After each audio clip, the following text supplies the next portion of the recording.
Merci Luc.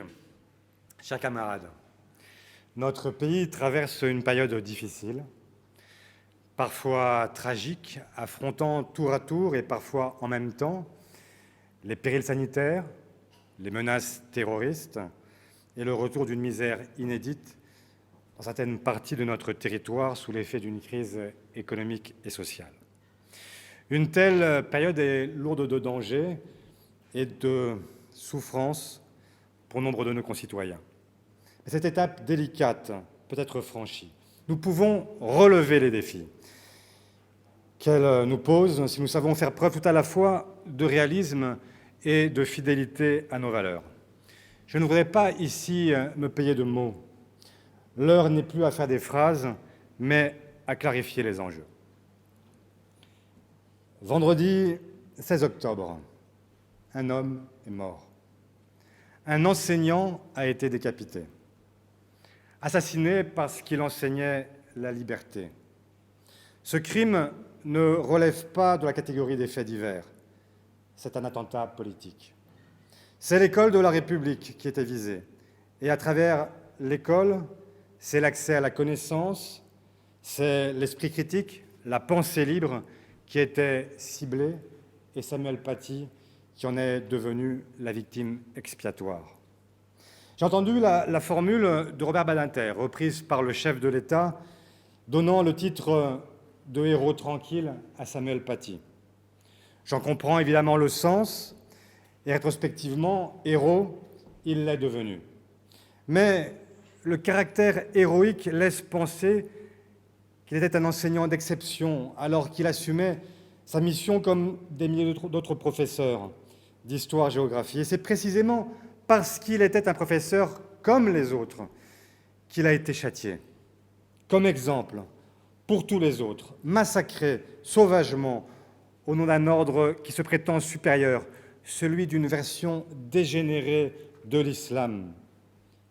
Ceux qui ne peuvent convaincre par la raison cherchent toujours à s'imposer par la peur. Cet attentat est singulier dans cette longue série qui a débuté en 2012 avec la mort des enfants juifs de l'école Ozar HaTorah, lâchement abattus par Mohamed Merah. Singulier parce que, pour la première fois, l'acte barbare n'est pas venu par surprise, comme pour Charlie, comme pour l'Hypercacher, le Bataclan, Nice, Saint-Étienne-du-Rouvray et les autres. Non, cette fois, ils sont des centaines à l'avoir annoncé à travers un lynchage consciencieux sur les réseaux sociaux, consciemment ou inconsciemment. Bien entendu, j'ose espérer que la majorité de ceux qui ont participé à cette curée n'imaginaient pas un instant l'aboutissement tragique, mais ils furent tous ensemble. Cette foule qui légitime et encourage le passage à l'acte des esprits les plus fragiles, par leurs mots. Ils ont participé à la confusion mentale de ce jeune barbare qui s'imaginait leur héros. Les loups ne sont jamais complètement solitaires.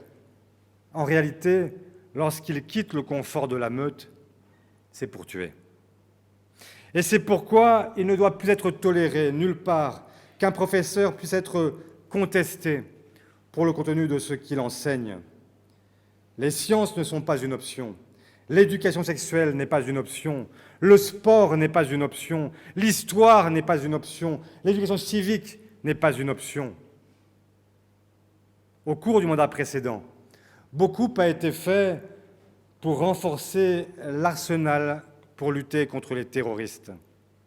Mais c'est la leçon de Conflans. C'est toute la chaîne idéologique qui conduit au séparatisme et, dans le pire des cas, au terrorisme, qui doit être traitée. Les parents ne doivent pas être exclus de l'école. Le lien parent-enseignant est l'une des clés de la réussite des enfants qui présentent le plus de difficultés. Mais chacune et chacun a sa place. Et ceux qui livrent les maîtres à la vindicte doivent être poursuivis systématiquement devant la justice. Il n'y aura aucun accommodement raisonnable avec les forces qui menacent les enseignants et les journalistes, qui contestent l'autorité de la loi républicaine dans les hôpitaux, qui veulent séparer les hommes et les femmes dans les piscines, qui pratiquent les mariages forcés ou l'excision sur notre sol. Il ne doit y avoir aucun doute sur la norme sociale et politique applicable. Il importe prioritairement de rétablir la clarté de la loi, respect des programmes scolaires, respect de l'égalité homme-femme, neutralité confessionnelle de l'État et des services publics, rôle central de la culture. Parce que l'école est le lieu qui échappe à toute transcendance, l'islamisme radical l'a depuis longtemps identifié comme cible prioritaire. Parce que l'islamisme radical est un totalitarisme, il ne peut accepter des esprits en dialogue. L'école apprend à se méfier de l'homme ou de la femme d'un seul livre. Et l'islamisme radical, au contraire, élimine jusqu'à ceux qui partagent le même livre, mais qui refusent son interprétation fanatique. L'école conduit chaque enfant à penser par lui-même, à choisir sa voie par lui-même. Et l'islamisme radical est au contraire un renoncement à tout libre arbitre. Et nous, socialistes, nous sommes le parti de l'école, le parti de la liberté de conscience, le parti de l'émancipation, le parti de la laïcité. Le socialisme français a parcouru un long chemin. Il représente une longue et belle aventure politique, sociale, culturelle, nourrie de la Révolution de 1789 et du mouvement ouvrier, de la passion pour la justice sociale et du respect farouche pour les libertés politiques et la démocratie. C'est ce qui nous a distingués il y a un siècle et préservé des aventures totalitaires. Et c'est pourquoi aujourd'hui nous sommes au premier rang du combat contre cet obscurantisme. Aucune bienveillance ne saurait être accordée à ceux qui rêvent de détruire ce que nous avons mis tant de temps et eu tant de mal à conquérir, notre liberté. Aucune indulgence vis-à-vis de ceux qui se comportent en créanciers de la République, qui cherchent à retourner nos valeurs contre nous, alors même que leur projet est précisément la négation de l'idéal républicain. C'est pour cette raison que nous n'avons pas défilé, il y a un an, à l'appel d'organisations et de personnalités qui contestent nos lois laïques et placent leur foi au-dessus de notre loi. Et c'est pour cela que nous sommes aujourd'hui et hier avec Mila contre ceux qui lui promettent le viol et la mort. Aucune opinion ne justifie jamais l'appel au meurtre. Cet ADN, nous le partageons avec toute la gauche et c'est pourquoi depuis longtemps nous appelons chacune et chacun à sortir de toute ambiguïté, à n'accepter aucun accommodement contre nos principes. Les phrases limpides de Jaurès dans son célèbre dialogue avec Paul Lafargue en 1894 me reviennent aujourd'hui, lorsque j'entends certains esquiver le débat sur l'islamisme politique en se livrant à de laborieuses analyses paléo-marxistes sur les conditions de vie dans les quartiers populaires. Je cite Jaurès. Lui-même dit, Marx explique qu'il n'y a dans toute la vie, même intellectuelle et morale de l'humanité, qu'un reflet des phénomènes économiques dans le cerveau humain. Eh bien, dit Jaurès, je l'accepte, oui, mais il y a en même temps le cerveau humain. Il y a par conséquent la préformation cérébrale de l'humanité. C'est Jaurès qui a raison, comme si la pauvreté pouvait expliquer qu'on décapite un professeur, comme si l'islam politique se confondait avec l'islam tout court, comme si l'idéologie des princes saoudiens était celle des pauvres. Mais quelle insulte faite à l'intelligence et quel mépris de classe au fond pour des catégories populaires qui seraient dépourvues de raison et promptes à se laisser berner par tous les marchands de superstition, comme on disait jadis. Par quelle aberration la complaisance avec l'islamisme protégerait les musulmans qui vivent leur religion dans un esprit de paix? Par quelle absurdité laisserions-nous assimiler les croyants aux fanatiques? Alors, avec Jaurès, nous devons demeurer optimistes. Et je complète sa citation. Dès le début de la vie, à côté de l'égoïsme brutal, on trouve ce sentiment préparant la réconciliation fraternelle de tous les hommes après les séculaires combats. Mais cet optimisme doit demeurer celui de la volonté, pas celui de la naïveté. La mort de Samuel Paty doit être un tournant, celui de l'unité retrouvée de la gauche et des écologistes autour des valeurs de la République.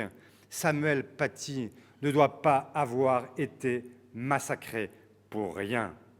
Et je le dis aussi, si nous ne partageons pas cette volonté commune de défendre la République et ses valeurs universelles, alors il n'y aura pas d'unité. Au cours de ces derniers jours, la gauche a donc été rappelée à l'ordre, et c'était juste de le faire. Mais il faut aussi balayer devant toutes les portes. Et puisque personne ne le fait, je m'y livre. Il faut se battre contre le séparatisme islamiste. Mais la meilleure façon de le vaincre, c'est de montrer que la République n'est pas hémiplégique. Tous les prêcheurs de haine doivent être interdits. Un poids, une mesure. Combien de temps encore sera-t-il toléré qu'un pamphlétaire multirécidiviste de la condamnation pour discrimination et haine à l'égard de la communauté musulmane et sa religion continue d'avoir pignon et écran sur rue? Tous les séparatismes se nourrissent les uns des autres. Ils se justifient les uns par les autres.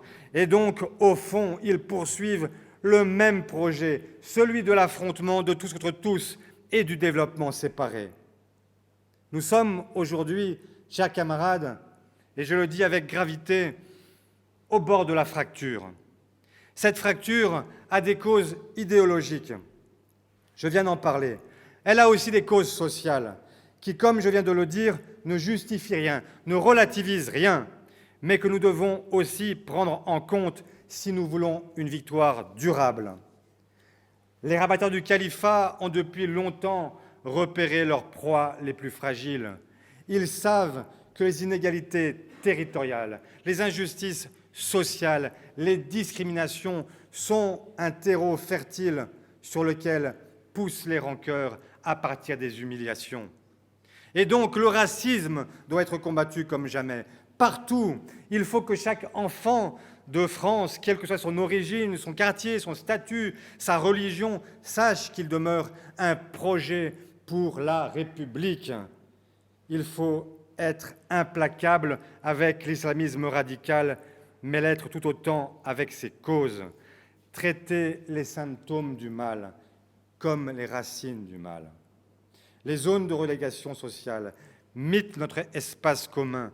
Dans trop de quartiers, mais aussi dans les campagnes, la République a déserté. Les services publics paupérisés ne peuvent plus remplir leur mission émancipatrice. Malgré le dévouement sans faille et souvent héroïque des fonctionnaires, ces fonctionnaires qu'il est de bon ton à droite et à l'extrême droite de couvrir d'injures et de soupçons insultants. La stigmatisation des Français issus de l'immigration, la confusion entretenue entre islamisme et islam, la mise en cause de tout regroupement affinitaire, le soupçon autour de tout attachement à une culture d'origine sont puissamment contre-productifs. Il ne faut pas confondre l'agitation avec l'action.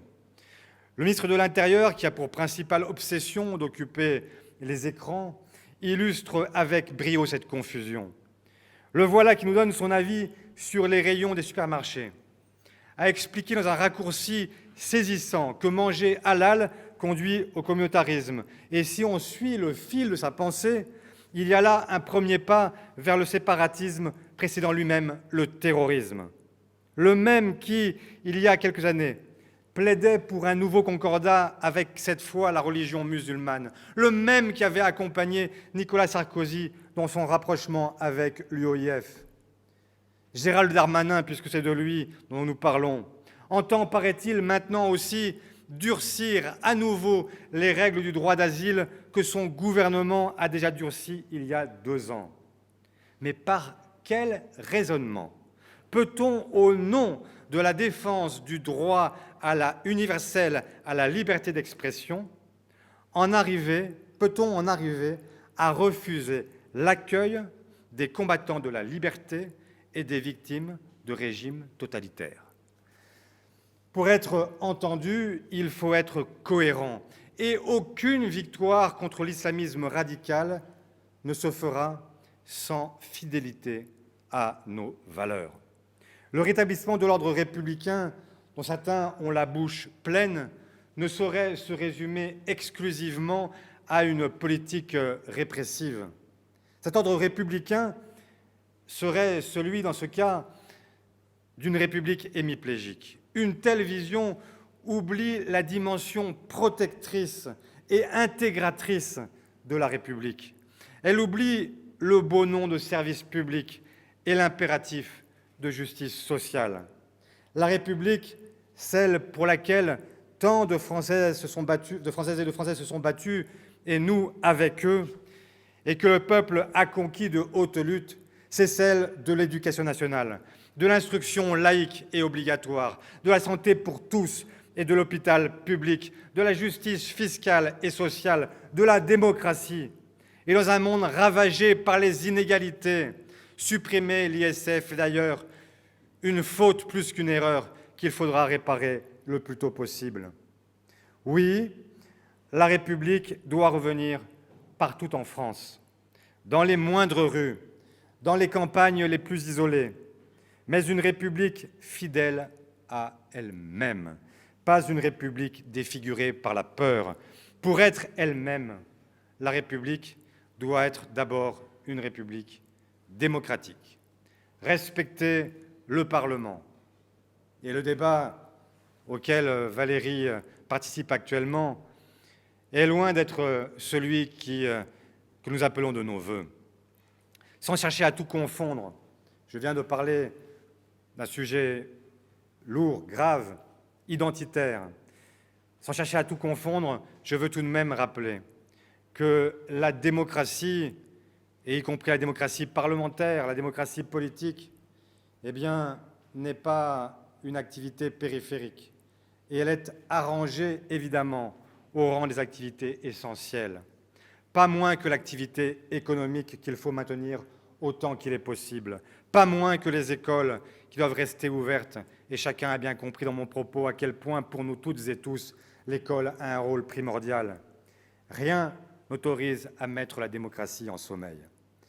Et lorsque, du coup, j'entends certains messagers du pouvoir actuel expliquer sans phare comment ils entendent contourner le prochain rendez-vous électoral pour le renvoyer au lendemain des élections présidentielles, je m'inquiète et j'alerte. Certes, il faut tenir compte de la diffusion du virus. La santé de toutes et tous doit demeurer notre priorité. C'est notre point de vue constant depuis que nous avons à faire front face à ce virus. Et s'il faut déplacer les élections régionales et départementales pour éviter la période hivernale, qui est aussi celle de toutes les épidémies, disons-le tout de suite, nous en sommes d'accord. Mais il faut que tout soit sur la table, qu'une date butoir soit aussi fixée. La Covid ne doit pas devenir le paravent des convenances personnelles et électorales du chef de l'État. Partout dans le monde, les élections se tiennent.